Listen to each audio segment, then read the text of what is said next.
Olivia's Journey is my first novel. So before I can get to Olivia's Journey, I have to kind of pave the way to that. So I'm going to go over just a few things that led me to actually developing Olivia's Journey.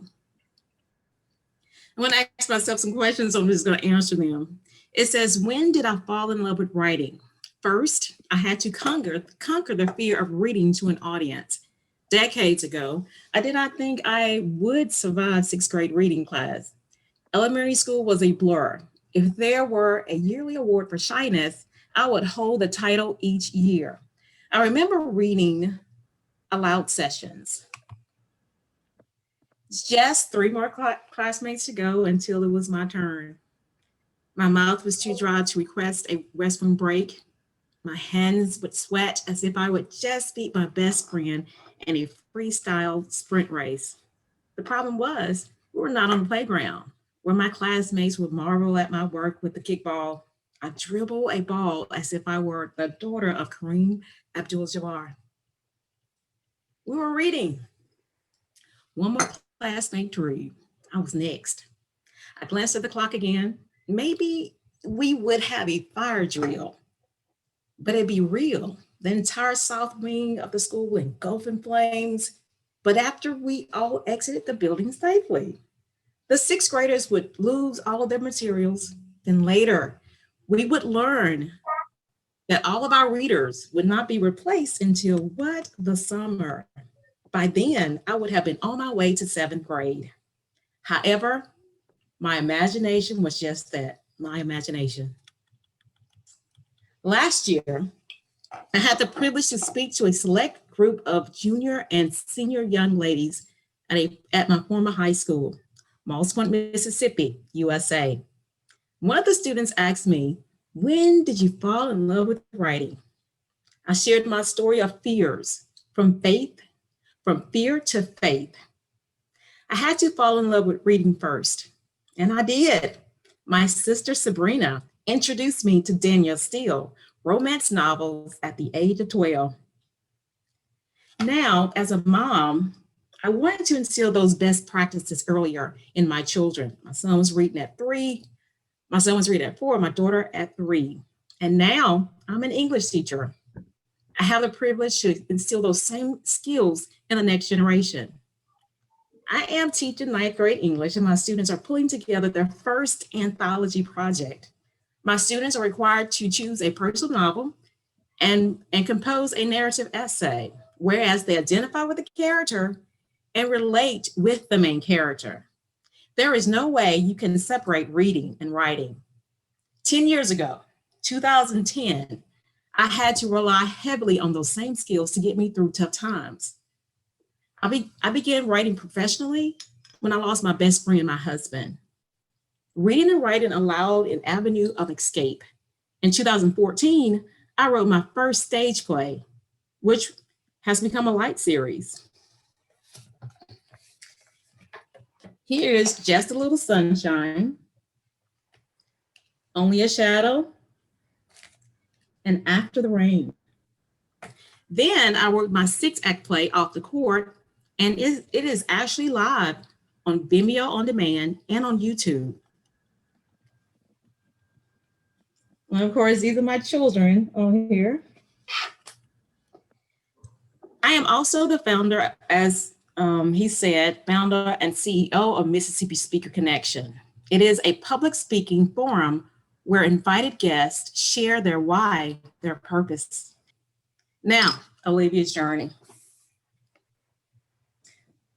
Olivia's Journey was birthed when I decided to re-enter and explore the dating scene. Olivia's Journey is fictional. However, it is a collection of my journey, as well as the journeys of my friends and my imagination. The novel is dedicated to my late husband, and the theme is crystal clear.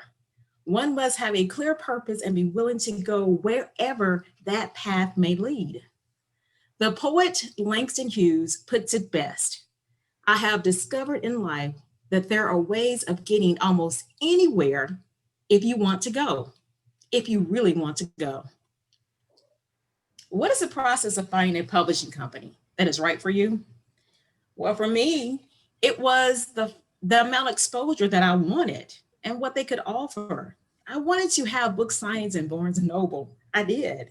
I traveled the coastal USA states, Louisiana, Mississippi, Alabama, and Florida.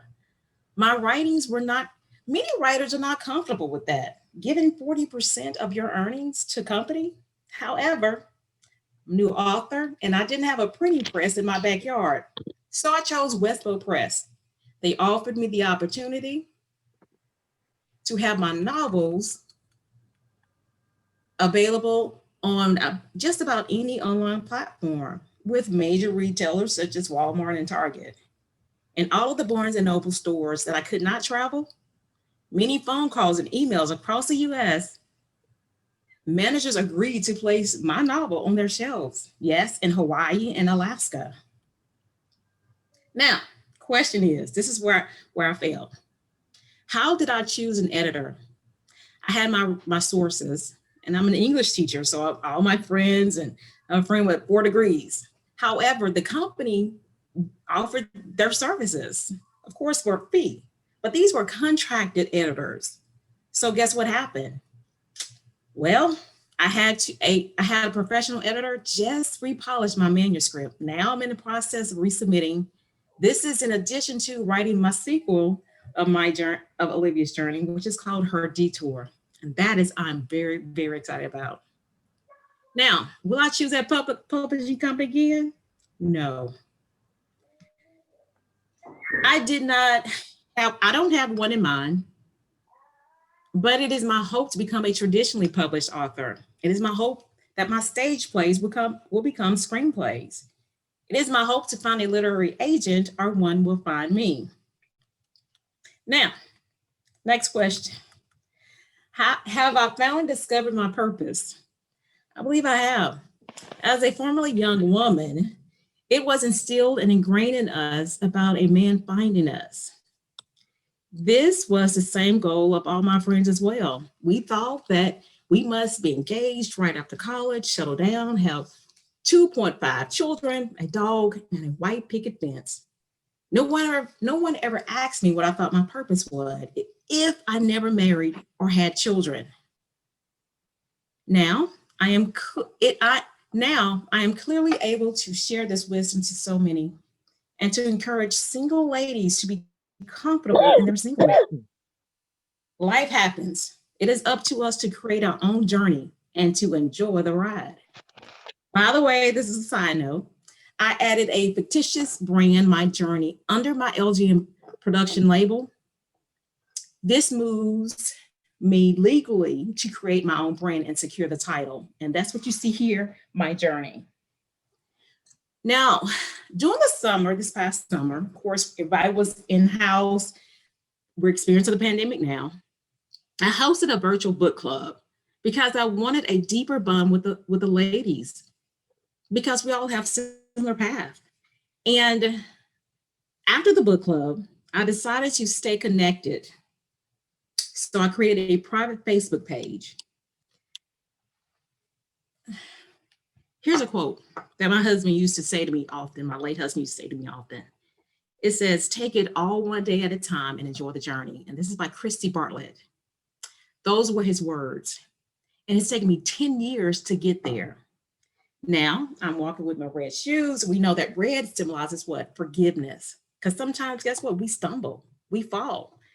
And perhaps maybe even stumble and trip our own feet.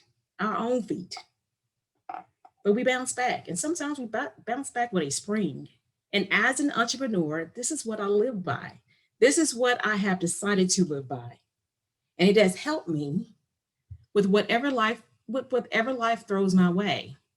For it is your journey, your destiny, your path, and your life. Olivia discovered that everything she was searching for was already inside of her. Thank you very, very much for having me.